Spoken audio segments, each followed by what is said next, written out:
Those Visions of Johanna, and so this album it was released in 1966 on June 20th. It's number 3 in that year and number 31 of all time. So we are getting up there with our coverage of the albums in the 60s. So this record was recorded, technically from January through June of 1966, but most of the songs were actually recorded over 2 recording periods. One from February 14th through 17th and one from March 8th through 10th.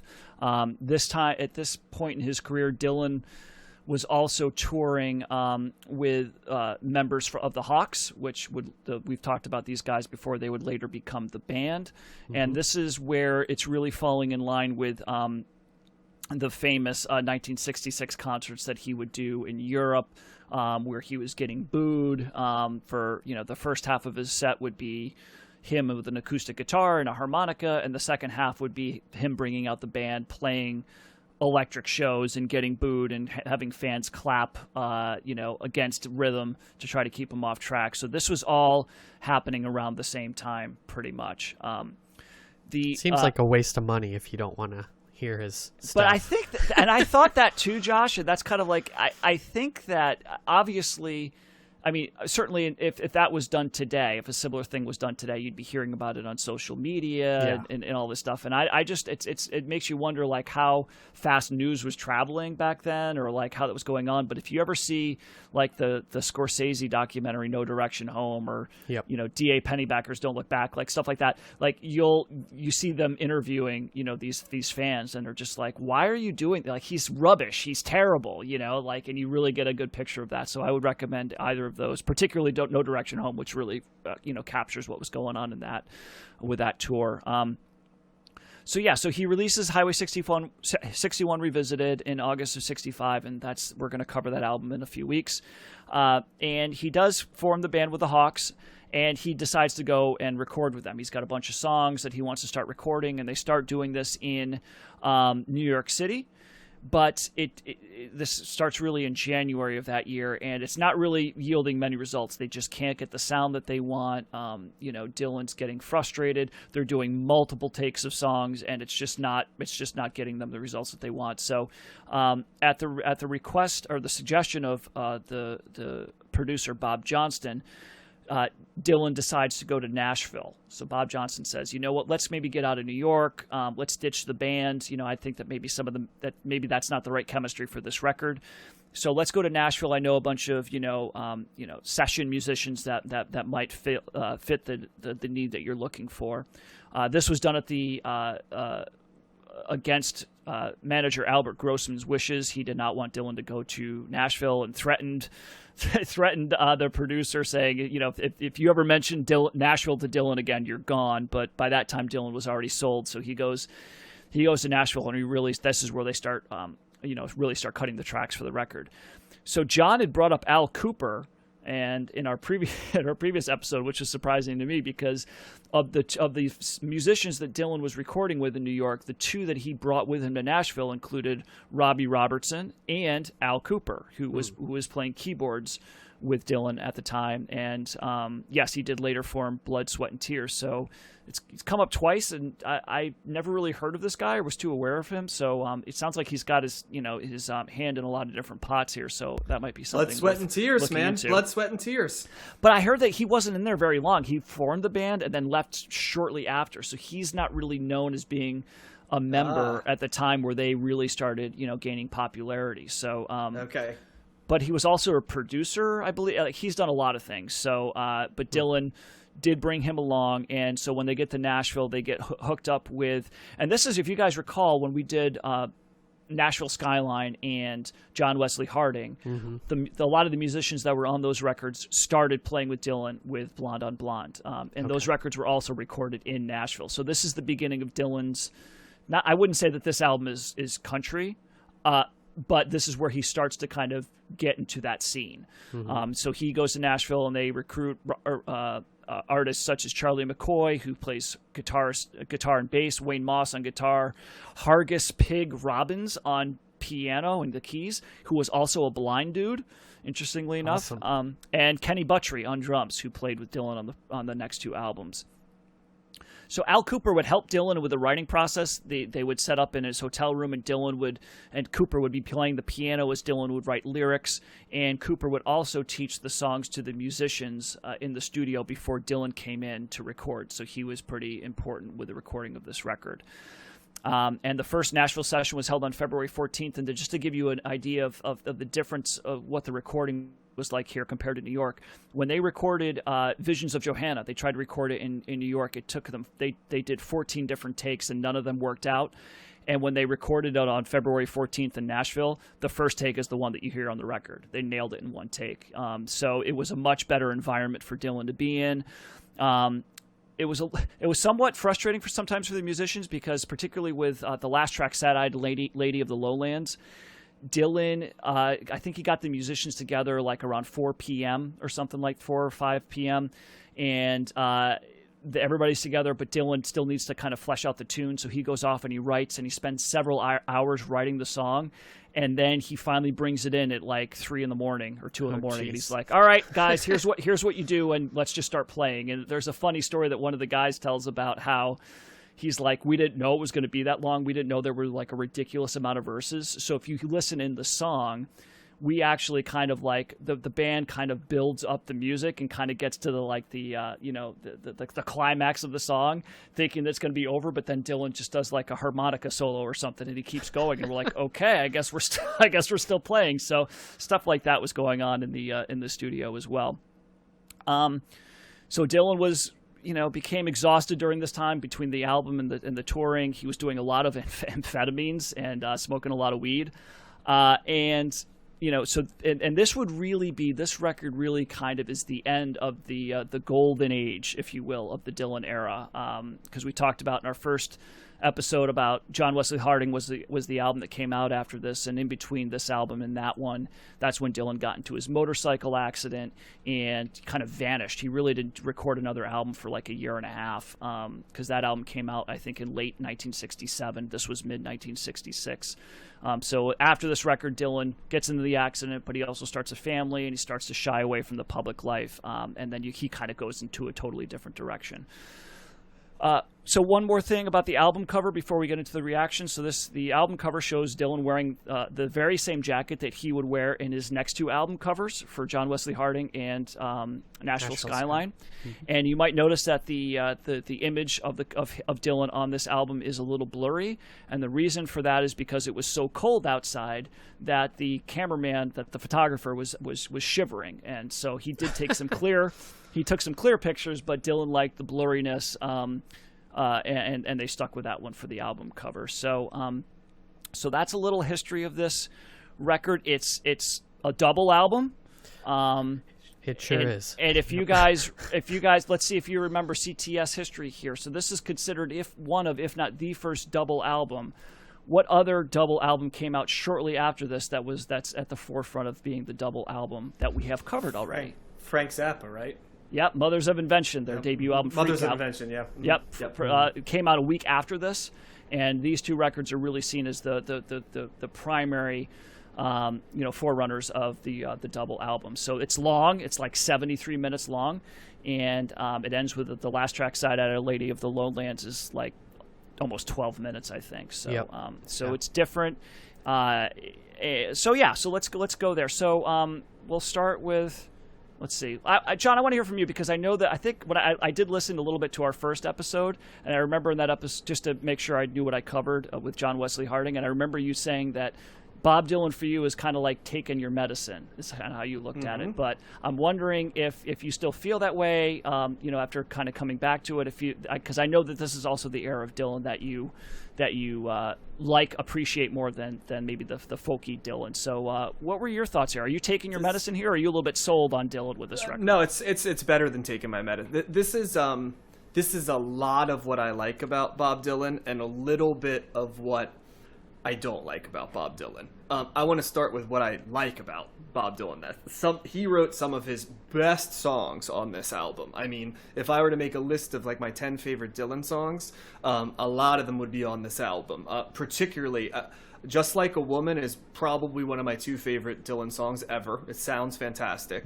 I Want You is a great song. Fourth Time Around is a great song. Rainy Day Woman is a great song. So, I mean, there's a lot of stuff that I love on this. Also, the band behind Dylan is fantastic on this album. Yeah. I know Robbie Robertson's the guitar player, right? And he's just doing all kinds of cool, like elongated guitar riffs that have not jangle, but have that sort of same idea. I know that he also played with the studio musicians that I really loved on Nashville Skyline in particular. And boy, does it make a difference when he is...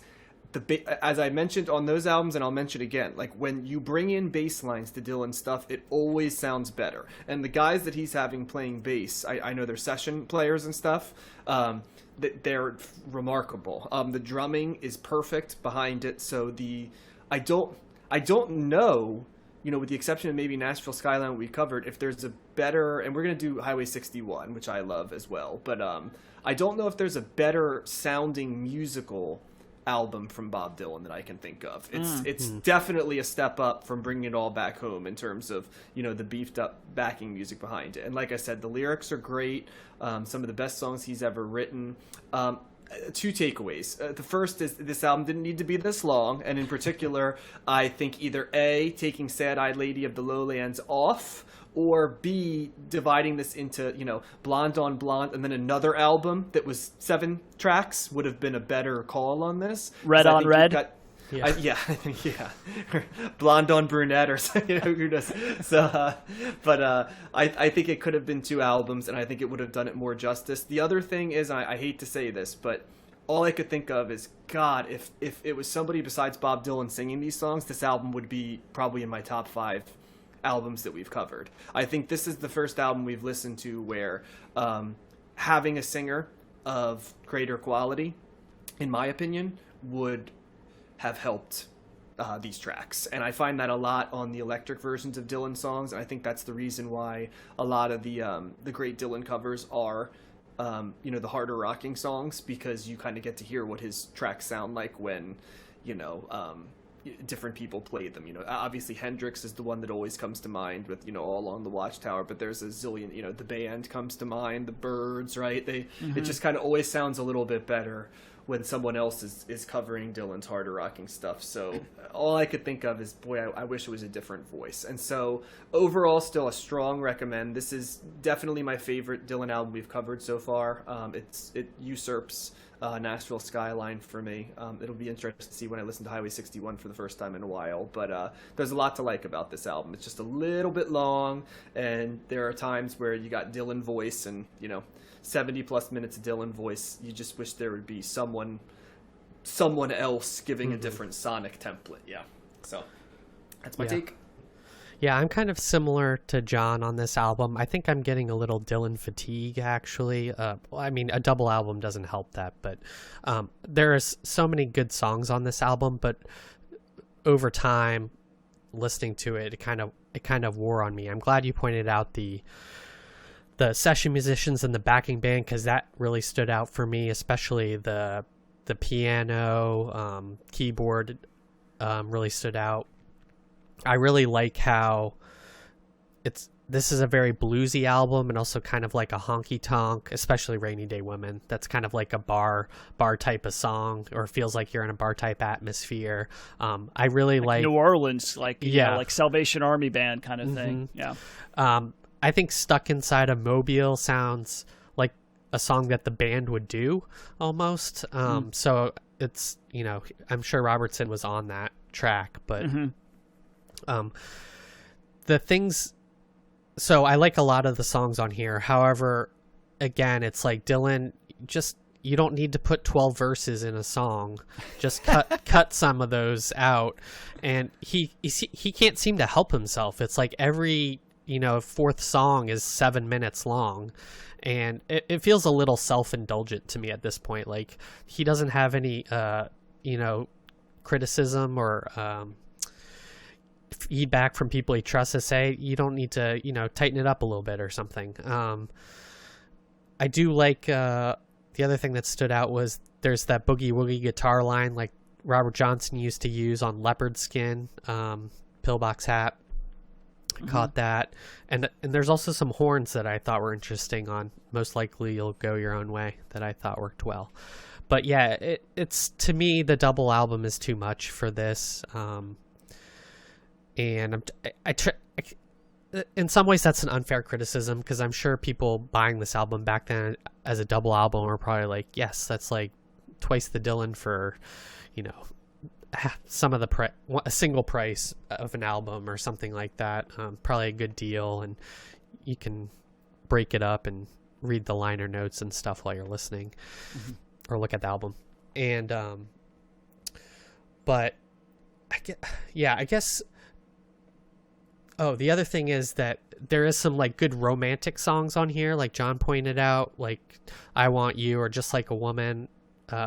So he kind of mixes it up between like upbeat, fast-paced songs, and then he slows it down, and then he's got some romantic songs too. So I appreciated that variety on this album. But I don't think I would listen to this album straight through again. I think I'd break it up or listen to one side of an album. I think it starts out stronger, and I think the back half is a little weaker. And yeah, so I don't think it's my favorite Bob Dylan album either. I still think Bringing It Back Home is better for me. I like that one more. But this is, like John has said before, this is like I don't have a problem with Dylan's voice in general, but this is like the stereotypical Dylan type of sound to the point of you can imitate it almost. There's not a lot of variety there, but it doesn't detract from the album for me. So what do you think, Matt? I know. Well, I love the album. Yeah. And I love Dylan. I agree. It's too long, I would say. And I still think that Bringing It All Back Home, I said when we covered that record, that might be my favorite. I do like that album better than this. This is a more polished album, and you can the production it's a smoother production. It's better with the production. I agree with everything that you guys were saying about the musicianship, especially something like the piano part. And I didn't really realize this because this is one of the benefits of doing this, because I listen to a lot of these albums on my headphones, which I never did with some of these albums before, but I've known this album for a while. But on like a track like One of Us Must Know, the piano part on that is so good. It's so intricate, and it's walking these lines, it's doing these things, it's tying things together in a way that I never really appreciated before. So there were some things like that I gravitated a bit more towards, or appreciated more, that I really wasn't thinking about too much prior to this. So and it's funny, John, you said, both of you said this, but John, you started about his voice. This album to me is Dylan being as Dylan as you could get with his voice. This is the stereotypical Dylan voice. And I'm specifically, the part that I picked for Visions of Johanna is really going to emphasize that, because I think that there's parts of that song that he's just like, it's almost like by this time he understands if there has been criticism of his voice or mocking, or other people mocking it. It's almost like he took that and he's like, all right, well, let me just turn it up to 11. And that's what he does on this. As you both know, I don't mind that at all. I totally disagree. I don't want anybody else singing Bob Dylan songs like it, performing it like this, rather than Bob Dylan. Now, if you want to totally change something up and sing it like, do like a Jimi Hendrix and make it your own thing, that's one thing. But like, but I don't mind Dylan's voice. I love it, and it doesn't bother me at all. I would say that the biggest issue against this album to me is the length. 73 minutes is long, and I would agree with Josh. I think that probably the first half of the album, which starts with Rainy Day Women and ends with Just Like a Woman, is the stronger half of the album. But no, it'll be interesting to see how I like this. I think I'm going to like Highway 61 better than this. But this is just, and I agree, it's got very bluesy. There's some very bluesy type songs on here. Yeah. Robbie Robertson's guitar is fantastic. I guess I never realized that it was him playing it, but it totally makes sense, in retrospect, learning about that. And he does have the ballads, right? Just Like a Woman, Yep. Visions of Johanna, I Want You. And if you try to, I'm not even going to try to like tell you all the different theories of who these songs are about. Everybody's got their own theory. Dylan is like, in pure Dylan fashion, is not going to tip his hand and tell you exactly what he's writing about. It's left up to everybody, but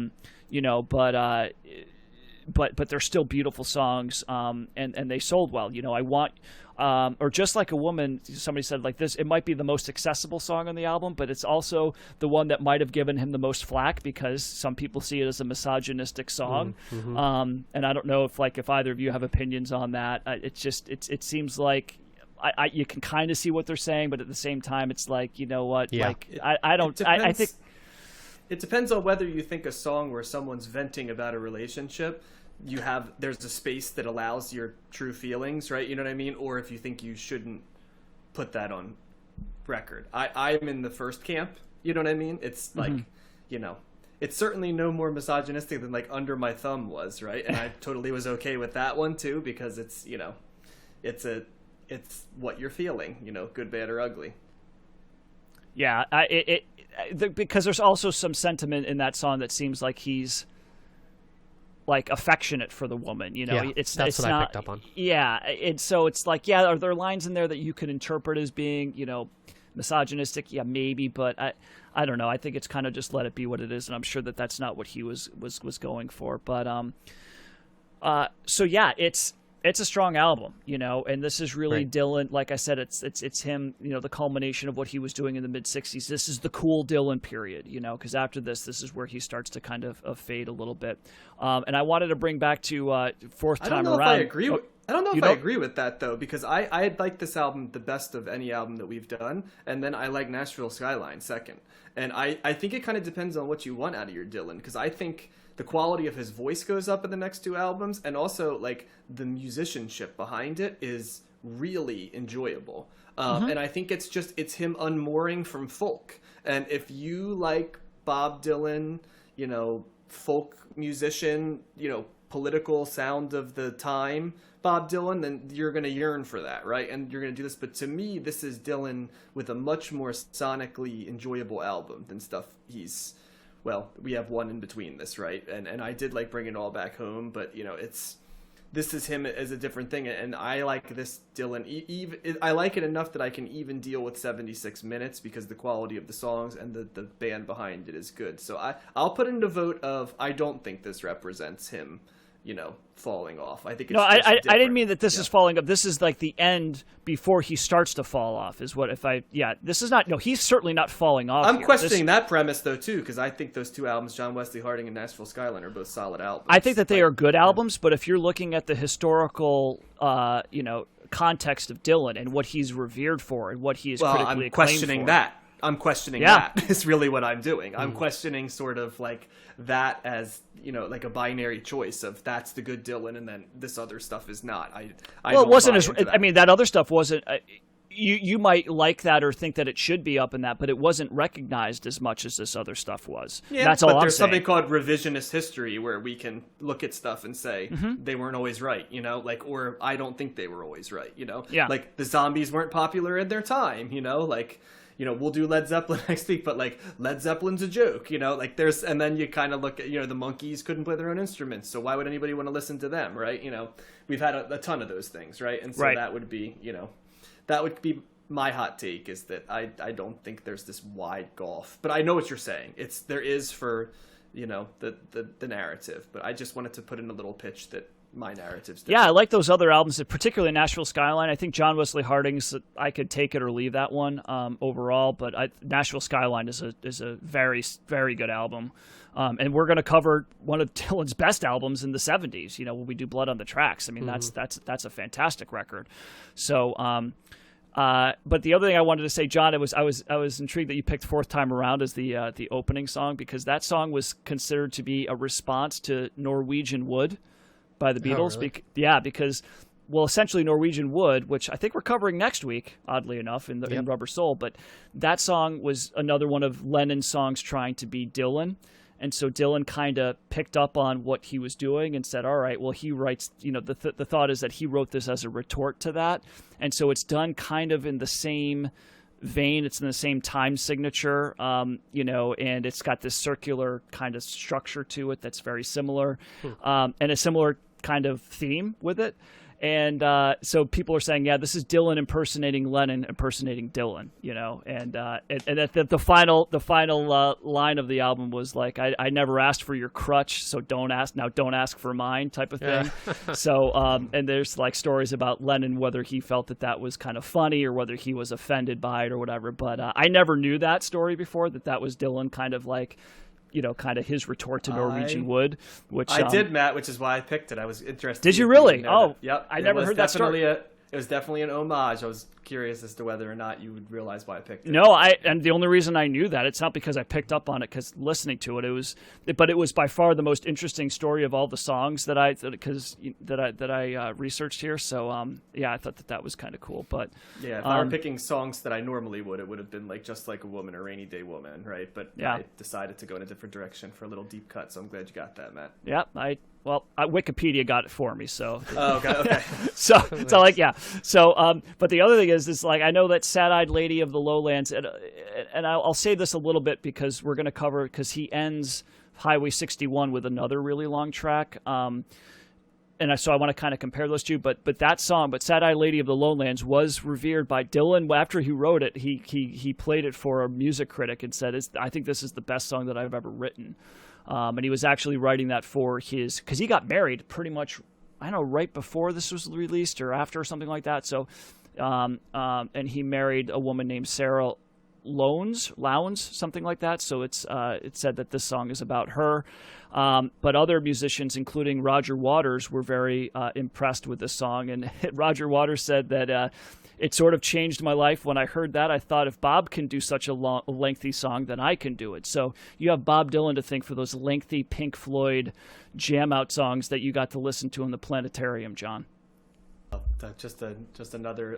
Dylan loves long last songs. I know long first songs and long last songs. Did you like any? Because I know you guys said this in the last record. Were there like Visions of Johanna, Stuck Inside a Mobile? Did you like those songs being that long, temporarily like Achilles? That's over 5 minutes, or was that kind of like how did you feel about the length of those songs? Because there's other longer ones on this. So to me, the longest Dylan should go is the 6 minutes and 10 seconds of Like a Rolling Stone. I feel that's like a long song that's the perfect amount of and it's going to be interesting because we're going to be doing that in 2 weeks, right? It's also because it's that song, wouldn't you say? I mean, if you got 6 minutes and 10 seconds of Sad-Eyed Lady of the Lowlands, you probably would say that could be 3 minutes. But I feel in many other albums, he would have extended that to 9 minutes, and I don't know if I would have liked it as much because it would have got redundant. And I feel like at around the 6 minute mark, songs start to get redundant. It's how I feel.